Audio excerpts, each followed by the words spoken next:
இவளை எப்படி எழுப்புறது?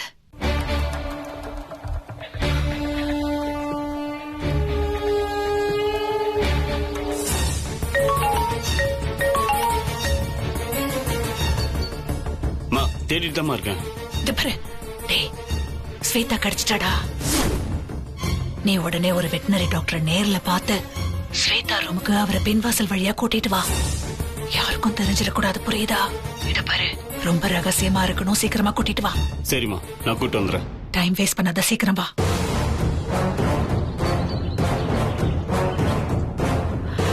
ஐயோ கடவுளே,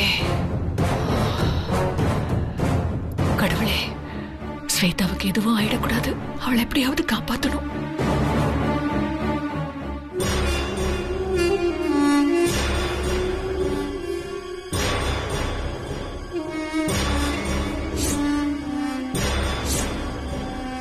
நான் கிளிய சுட்டுட்டேன். ஒரு கிளிய போய் கொல்றதுக்கு உனக்கு எப்படி மனசு வந்துச்சு?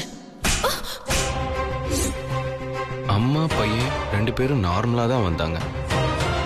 சிம்ரன் கிளி விஷயத்த சொன்ன உடனே ஏன் இவ்வளோ கோவப்படணும்? அடிக்கிற அளவுக்கு போயிட்டாங்க. இவங்க நடவடிக்கையெல்லாம் பார்த்தா ஒன்றும் சரியா படலையே. கண்டிப்பா இதுல ஏதோ ஒரு விஷயம் இருக்கு. இதை கண்டுபிடிச்சே ஆகணும். அதெல்லாம் இருக்கட்டும். ஸ்வேதாவை பத்தி ஏதாவது விஷயம் தெரிஞ்சுதா? ஃபர்ஸ்ட் அத சொல்லு. இல்லக்கா, இப்ப வரைக்கும் எதுவுமே தெரியல. ஜோசியர் சொன்னது என்னன்னா, கார்த்தி சிம்ரன் கல்யாணம் ஆனா ஸ்வேதா அக்கா தானா வந்துருவாங்கன்னு சொன்னாரு. ஆமாமா, வருவா, தானா வருவா. ஜோசியத்தையே பொய்யாக்குற ஆள் அவ. என்னக்கா சொல்றீங்க? பின்ன அவ காணாம போன விதமே பொய் தானே. திடீர்னு ரூம்குள்ள இருந்து எப்படி காணாம போவா? முத்தரசு மாமாவை அடைஞ்சே தீருவ, அதுக்குதான் இந்த ஜென்மமேன்னு நினைச்சவ. அவ எப்படி திடீர்னு உன் மாமா விட்டுட்டு காணாம போவான்னு நினைக்கிற? இப்ப நீங்க என்னதான்க்கா நினைக்கிறீங்க? இங்க பார் வெண்ணிலா, அவ கிருஷ்ணனை பிடிக்காம தான் தப்பிச்சு போயிருக்கா. நீ இப்படி உன் மாமாவை பக்கத்துல இருந்து கவனிச்சுக்கணும்னு அப்பு மாதிரி வேஷம் போட்டியோ, அதே மாதிரி அவ உன் மாமாவை அடையறதுக்கு என்ன வேஷம் வேணாலும் போடுவா. அதனால உன்னை சுத்தி யார் இருக்காங்க, என்ன நடக்குதுங்கறதுல ரொம்ப கவனமா இரு. அவ எந்த ரூபத்துல வேணாலும் உன் மாமாவை நெருங்கி வருவா, புரியுதா?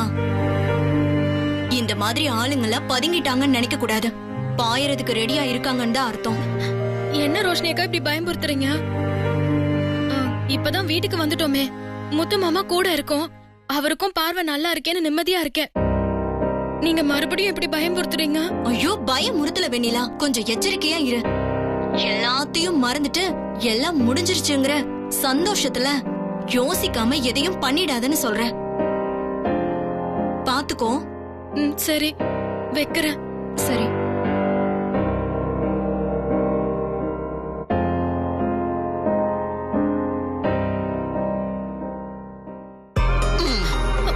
ஐயோ விடு முத்து மாமா. என்னாச்சு? என்ன முகத்துல இவ்வளவு சோகம்? என் மகரானுக்கு என்னாச்சு? ஒரு பிரச்சனையும் இல்ல, போ. சொன்னா தானே தெரியும், சொல்லு பாக்கலாம். ஓ, சித்தி சிம்ரன் அடிச்சிருச்சே, அத பத்தி யோசிக்கிறியா? இல்ல, ரோஷினி அக்கா போன் பண்ணாங்க. ஸ்வேதா அக்காவை காணோன்னு சொன்ன. அவங்க என்ன சொன்னாங்கன்னா, முத்து மாமாவை ஸ்வேதா அக்கா எந்த ரூபத்திலயாவது வந்து பறிச்சிருவாங்கன்னு சொன்னாங்க. அது பத்தாதுன்னு முத்து மாமாவை ஜாக்கிரதையா பாத்துக்கோ, எல்லா விஷயத்திலயும் கொஞ்சம் கவனமா இருன்னு சொன்னாங்க முத்து மாமா. அத நினைச்சாதான் ரொம்ப கவலையா இருக்கு முத்து மாமா. என்ன முத்து மாமா சிரிக்கிற? சிரிக்காம என்ன பண்ண சொல்ற? இங்க பாரு, நீ சின்ன லூசு நினைச்ச, ஆனா இவ்வளோ பெரிய லூசா இருப்பான்னு நான் நினைச்சு கூட பார்க்கல. என்ன கற்பனை உன் கற்பனை? ஸ்வேதா வந்துருவா, அங்க இருப்பா இங்க இருப்பான்னு. ஏய், கண்ணு தெரியாத போதே என்ன ஒண்ணுமே பண்ண முடியல, இப்ப கண்ணு தெரியுதுல, விட்டுருவேனா? என் முண்டாட்டி யாரும் டச்சு கூட பண்ண முடியாது, நான் பாத்துக்கிறேன். ஓ, நீ அப்பு வேஷம் போட்டு வந்தியே, அதே மாதிரி ஸ்வேதா குப்பு வேஷம் போட்டு வருவேன் நினைக்கிறியா? இனிமேல நான் ஏமாற மாட்டேன். ஜோசியர் சொன்ன மாதிரி மறுபடியும் ஸ்வேதா வரல, ஸ்வேதாக்கும் கிருஷ்ணனுக்கும் நான் கல்யாணம் பண்ணி வைக்கிறேன். அண்ணா, கிருஷ்ணா வாங்க வாங்க, உங்களை பத்தி தான் பேசிட்டு கரெக்டா வந்துட்டீங்க பாத்தீங்களா? அப்படியா? அப்புறம் ஸ்வேதா காணாம போனதை பத்தி நீங்க பேசிட்டு இருந்தீங்க. இந்த நிமிஷம் வரைக்கும் நான் ஸ்வேதாவை தேடாத இடமே இல்லைண்ணே. அவ எங்கேயுமே கிடைக்கல. அவ எப்படி போனா, எப்படி மாயமா கரைஞ்சு இப்படி காணாம போக முடியும்?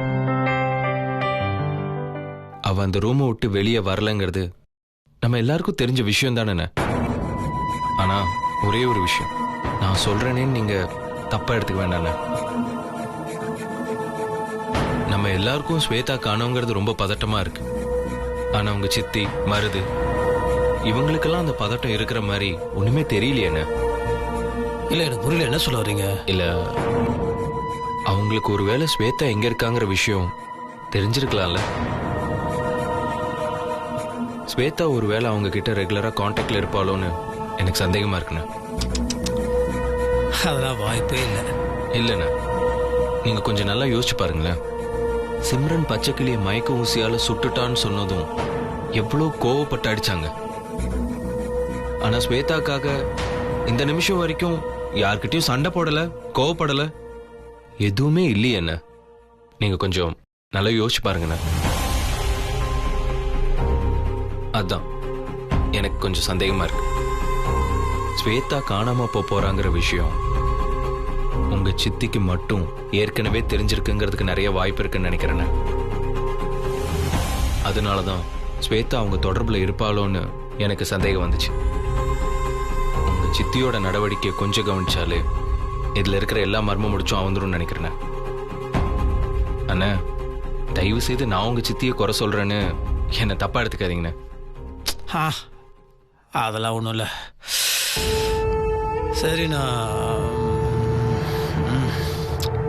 என்ன பண்ணலாம்னு யோசிக்கிறேன். அண்ணா, எனக்கு தோணுச்சு, அதான் சொன்னேன். தப்பு இல்லை. வரேண்ணே.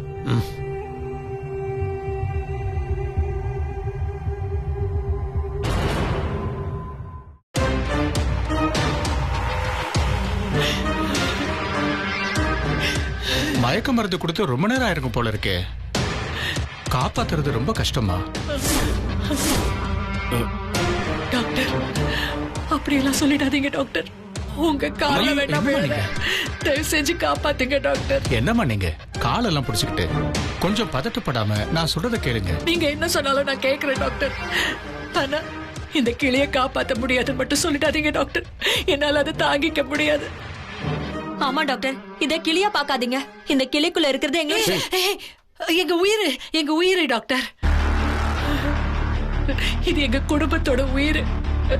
இதுக்கு மட்டும் ஏதாவது ஆச்சுன்னா நானு, என் பையன், என் பொண்ணு யாருமே உயிரோட இருக்க மாட்டோம். தயவு பண்ணி எப்படியாவது காப்பாத்தி கொடுங்க டாக்டர். ஆமாமா, நீங்க கொஞ்ச நேரம் அழாம அமைதியா இருந்தாதான் என்னால ஏதாவது பண்ண முடியும். பக்கத்துல இருந்து பதட்டப்படாம கொஞ்சம் தள்ளி போய் நில்லுங்க. நான் வெளியே கூட இருக்கேன் டாக்டர். எப்படியாவது காப்பாத்தி கொடுத்துருங்க. வாமா, அழாத. ஐயோ, காப்பாத்தி ஆகாதுமா. வாமா, பாத்து கூட மருது. வாமா போலாம்.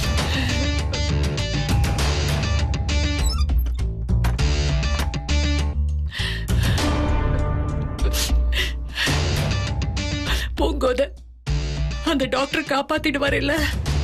நீ மருதுவ கூப்பிடு. எதுக்கும் நம்ம வேற 2-3 டாக்டர்கிட்ட பேசி வச்சுக்கலாம். மா, அதெல்லாம் எதுவும் வேணாமா. ஸ்வேதா உயிருக்கு எந்த ஆபத்தும் வராத. அவ நிச்சயமா பொழைச்சு வந்துருவா. தைரியமா இருமா. என்னால தைரியமா இருக்க முடியலையே. கடவுளே, எங்களை ஏன் இப்படி சோதிக்கிற? காளியம்மா, கன்னியம்மா, பேச்சியம்மா, அங்காள பரமேஸ்வரி, ராஜேஸ்வரி, காமேஸ்வரி, முனீஸ்வரா, சனீஸ்வரா, வைத்தீஸ்வரா, எங்க ஸ்வேதாவை காப்பாத்தி கொடுத்துடு. நான் அதுக்கு கைமாறா நான் என்ன பரிகாரம் வேணாலும் பண்றேன். என்னம்மா நீ? நம்ம குலதெய்வத்தை கும்பிடுறது கோடி புண்ணியம்னு நீதானே சொல்லுவ. இப்ப என்னடானா ஊர்ல இருக்கிற எல்லா சாமியும் வேண்டிட்டு நம்ம குலதெய்வம் பொன்னாச்சியம்மனை வேண்டாம இருக்க? சரி சரி விடு அம்மா. பொன்னாச்சியம்மா, உனக்கு பதிலா நான் வேண்டிக்கிறேன். பொன்னாச்சியம்மா, எங்க அம்மா பதட்டத்துல உன்னை நினைக்க மறந்துட்டாங்க. எங்க அம்மாவை மன்னிச்சிரு. நீதான் கிளியா இருக்கிற எங்க ஸ்வேதாவை எப்படியாச்சும் காப்பாத்தி கொடுக்கணும் பொன்னாச்சியம்மா. நீதான் காப்பாத்தி கொடுக்கணும் பொன்னாச்சியம்மா. நீதான் காப்பாத்தி கொடுக்கணும். தாயே, காப்பாத்தி கொடுத்துருமா. காப்பாத்தி கொடுத்துருமா பொன்னாச்சியம்மா. காப்பாத்தி கொடுத்துருமா. என்ன பாச்சு? ஸ்வேதா பொழைச்சிட்டா. அப்படியா? நான் சொன்ன எல்லாம் போய் பாக்குறேன்.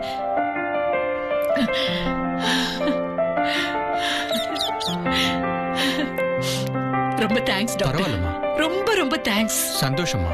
மருது, மா டாக்டரை கூட்டிட்டு போய் வேணுங்கிற பணத்தை கொடுத்து கூட்டிட்டு வந்த மாதிரியே கூட்டிட்டு போய் விட்டுடு. ஆ? ம் சரிம்மா. டாக்டர் போலாமா? ஓகே வரமா. ஆ.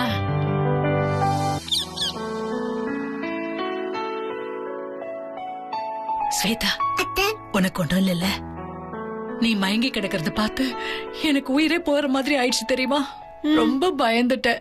வெண்ணிலாவுக்காக அந்த சிம்ரன் என்ன கொல்ல பாத்துட்டா. சிம்ரனையும் வெண்ணிலாவையும் பழி வாங்கணும் அத்தை. ஆமா ஸ்வேதா, கண்டிப்பா பழி வாங்கணும். நிச்சயமா பழி வாங்கியே ஆகணும். சிம்ரனுக்கு கார்த்திக் கூட கல்யாணம் நடக்க கூடாது. உன் விருப்பம் எதுவோ அது இந்த விஷயத்துல நடக்கும் ஸ்வேதா. உன் அத்தை உயிரோட இருக்கிற வரைக்கும் நாம நினைச்ச மாதிரி தான் எல்லாமே நடக்கும். சரிங்க அத்தை, நான் வரேன். பாத்து ஸ்வேதா, இனிமேலாவது கொஞ்சம் ஜாக்கிரதையா இரு.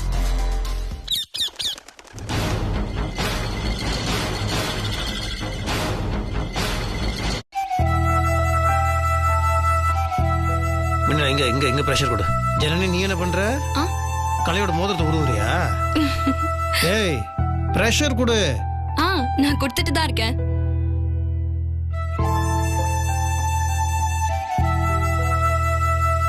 வெண்ணில வெண்ணில பின்னாடி இந்த கழுத்து, அந்த பாயிண்ட் கழுத்துக்கு முன்னாடி.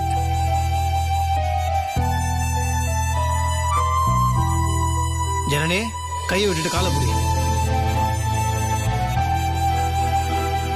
உன் உடம்பு வளைய மாட்டேங்குது முதல்ல.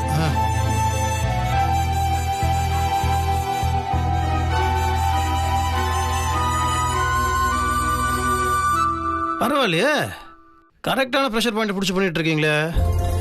போற போக்க பார்த்தா அக்கு பிரஷர் டாக்டர் ஆயிடுங்க போல இருக்க. கலையும் சீக்கிரம் குணமாயிடுவா. எல்லாம் நல்லபடியா நடக்கும். அப்படிதானே கலை? ஐயா,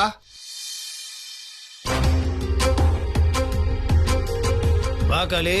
ஐயா வணக்கம் ஐயா. வணக்கம் வணக்கம் வணக்கம். எப்படி இருக்க? நல்லா இருக்கேங்க ஐயா. ஐயா நல்லா இருக்கீங்களா? நல்லா இருக்கேன். பேச்சு எப்படிமா இருக்க? நல்லா இருக்கேங்க. என்ன திடீர்னு தாம்பூல தட்டு, பூ, பழம், என்ன விசேஷம்? பேச்சுக்கு கல்யாணமா? சிறப்பு சிறப்பு சிறப்பு. அதெல்லாம் காலகாலத்தில் பண்ணி வச்சிருந்தோம். சந்தோஷம் சந்தோஷம். நம்ம வீட்டு பொண்ணுமா நீ? நான் என்ன பண்ண சொல்லு, பண்ணிடுறேன். என்ன காளி, என்ன முத்து மாமா கேட்டுட்டு இருக்கு, பதில் சொல்லாம இருந்தா என்ன அர்த்தம்? என்னன்னு சொன்னாதானே முத்து மாமா ஏதாவது செய்யும். ஐயா இல்லைங்க ஐயா, கல்யாணம் நடக்கணுமா வேண்டாமாங்கிறத நீங்க தான் ஏன் முடிவு பண்ணணும். நானா? என்னாச்சு? மாப்பிள்ளை வீட்டுல ஏதாவது பிரச்சனையா? வரதட்சணை கேட்டாங்களா? அதை பார்த்துக்கலாம். நம்ம வீட்டு பொண்ணு நல்லா இருக்கணும், அவ்வளவுதான். அது எவ்வளவு கேட்டாலும் நான் பார்த்துக்கிறேன். முதல்ல மாப்பிள்ளை யார் அதை சொல்லு. ஐயா, உங்க தம்பி மருதுதாங்க ஐயா. என்ன காளி, என்ன பேசுறோம் தெரிஞ்சுதான் பேசுறியா? எங்க வந்து யாருகிட்ட என்ன பேச்சு பேசிட்டு இருக்க? ரொம்ப காலமா நம்ம ஜிம்மில் இருக்கீங்க, இங்க தோட்டத்தை பார்த்துக்கிறீங்க, விசுவாசமான ஆளா இருக்கீங்க. ஒரே காலத்துக்காக விடுறா இல்ல? ஓம் பொண்ணுக்கும் ஏன் தம்பிக்கும் சம்பந்தம் பேச வந்திருக்கியா? ஏன் என் தம்பிக்கு இன்னும் கல்யாணம் ஆகலையா? மருதுக்கு கல்யாணம் ஆயிடுச்சுன்னு தெரியாத உனக்கு? அப்ப இது யாரு? இது யாருன்னு கேக்குற? கலை யாரு? அவன் பொண்டாட்டி தானே? ஊரறிய ஜாம் ஜாம்னு எல்லாத்தையும் கூப்பிட்டு தானே கல்யாணம் பண்ணோம். நீயும் வந்தல்ல, எதுவுமே தெரியாத மாதிரி பேசிட்டு இருக்க. அவன் பொண்டாட்டி குத்துக்கல்ல மாதிரி உயிரோட இருக்கும்போது எந்த தைரியத்துல தட்டை தூக்கிட்டு என் வீட்டுக்கு சம்மந்தம் பேச வந்த?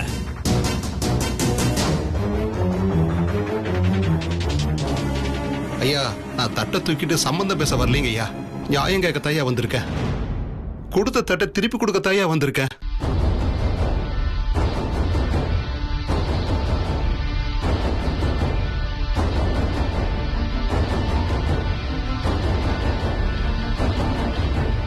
இத பாரு காளி, எனக்கு எதுவும் புரியல. எதை சொல்றதாலும் தெளிவா சொல்லு. எனக்கும் அதே தாங்க ஐயா. உங்க சித்தி நீலாம்பரி அம்மா அவங்க உங்க தம்பி மருதுவ கூட்டிக்கிட்டு எங்க வீட்டுக்கு வந்தாங்க. முத்து பேச்சிய அவங்க பையன் மருதுவுக்கு பொண்ணு கேட்டு வந்திருக்கிறதா சொல்லி வற்புறுத்தி இந்த தட்டை தூக்கி என் கையில கொடுத்துட்டு போயிட்டாங்க.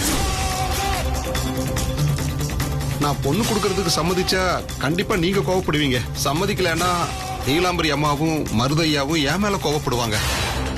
நான் ஏழை பாழ ஏதோ வெந்ததை தின்னுட்டு விதி வந்தா போலான்னு காத்துட்டு இருக்கையா. எனக்கு போய் உங்க பகையெல்லாம் தாங்கிக்கிற அளவுக்கு சக்தி இல்லையா. நான் என்னையா பண்றது?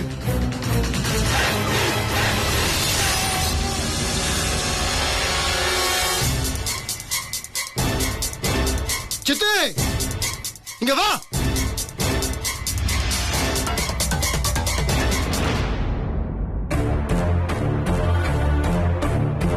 அடடே, அப்புறம் வாக்காளி பரவாயில்லையே.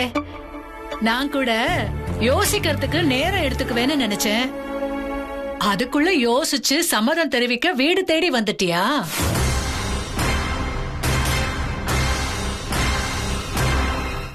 முத்து பேச்சியும் கூட்டிட்டு வந்திருக்க, ரொம்ப சந்தோஷம். புரியுது புரியுது. கல்யாணத்தை எப்ப வச்சுக்கலான்னு கேட்டுட்டு போறதுக்கு தானே வந்திருக்க. என் பையன் கார்த்திக்கு வர முகூர்த்தத்துல கல்யாணம் வச்சிருக்கோம். அதே முகூர்த்தத்திலேயே மருது கல்யாணத்தையும் வச்சுக்கிட்டா போச்சு. சித்து, ஆ, இதெல்லாம் என்னன்னு கேக்குறதுக்கு தான் உன்னை கூப்பிட்டேன். நீ பாட்டு அங்க பேசிட்டு இருக்க. புரியலையாப்பா? மருதுக்கும் முத்து பேச்சுக்கும் கூடிய சீக்கிரம் கல்யாணம் நடக்க போகுதுன்னு அர்த்தம். என்ன பேச்சு சித்தி இது? எல்லாம் தெரிஞ்சுதான் பேசிட்டு இருக்கியா? அன்னைக்கே சொன்ன அவன் தப்பான வழியில போயிட்டு அவனுக்கு நீ தொட போகாதுன்னு. என்ன வேலை பண்ணிட்டு இருக்க நீ? சித்தி, அவன் கலைக்கடத்துல தாலி கட்டு குடும்பம் நடத்தி இருக்கான். அப்ப அந்த பொண்ணுக்கு யார் சித்தி பொறுப்பு? யார் பதில் சொல்றது? என்ன முத்தரசு இப்படி பதற? ஏதோ நம்ம குடும்பத்துல நடக்காத விஷயம் இப்பதான் நடக்கிற மாதிரி பேசிக்கிட்டு இருக்க. நானே ரெண்டாம் தரமா இங்க வாழ்க்கப்பட்டு வந்தவதான். உனக்கு சித்தி தான். நீயும் இப்ப ரெண்டாவது கல்யாணம் பண்ணிக்கிட்டு இருக்க. நம்ம குடும்பத்துல ரெண்டாவது கல்யாணங்கிறது நீ பதற அளவுக்கு ஒன்னும் அபூர்வம் இல்லையேப்பா.